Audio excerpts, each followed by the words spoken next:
On va se rendre à Vaux-en-Velin pour parler d'un autre aspect abordé dans ce projet de loi, la colocation en HLM. Le texte doit permettre de faciliter cette pratique et d'offrir la possibilité à des personnes seules de se regrouper dans des grands appartements. Denis Sébastien et Brice Parère sont allés à la rencontre d'étudiants qui vivent ensemble et bénéficient d'un loyer très modéré en échange de petits services. Regardez.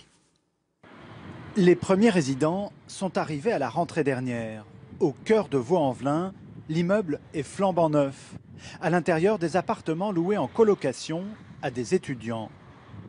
Au 6e étage, visite guidée avec Paul Garderet, étudiant en école d'ingénieur. Voilà, vous avez un peu l'aperçu d'une chambre. C'est assez spacieux, les 5 sont à peu près équivalentes en termes d'espace.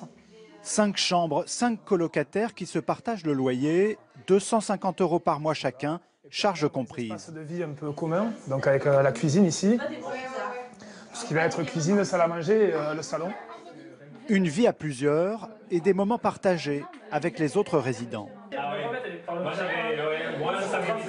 Je trouve ça assez enrichissant et puis ça fait du bien d'avoir des gens le soir pour raconter sa journée, pour parler, pour être là avec vous dans tous les moments de la vie, quoi.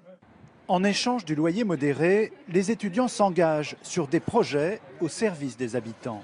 Vous avez un vélo peut-être chez vous ou pas? Non, mais je compte en acheter un. Ah, d'accord. Paul Garderet et ses colocataires travaillent sur le développement du vélo à Vaux-en-Velin. Enquête de terrain et bientôt création d'un atelier de réparation gratuit. Une action qui permet de s'intégrer à la vie du quartier. Nous, en tant qu'étudiants, on est un peu séparés en fait, du reste de la population de Vaud au départ. Et grâce à cette aventure, on a pu rencontrer pas mal de personnes de Vaux-en-Velin. Je pense que ça peut être de très bonnes initiatives pour faire venir encore davantage d'étudiants et leur dire que voilà, enfin, la jeunesse agit pour Vaux-en-Velin, pour qu'il y ait quartier sensible, mais un quartier qui veut faire du bruit, mais autrement, avec ses étudiants. Et derrière l'objectif de mixité sociale, il y a aussi l'idée de changer l'image de la ville. J'avais les a priori qu'un peu tout le monde a. Donc pour moi, c'était un peu la cité, quartier chaud. Et puis finalement, quand on commence à y vivre, qu'on commence à se déplacer, à faire le tour, on se rend compte que c'est pas du tout ça en fait. Apparue il y a environ 5 ans, la colocation solidaire est en plein développement. On en trouve aujourd'hui dans une trentaine de quartiers en France.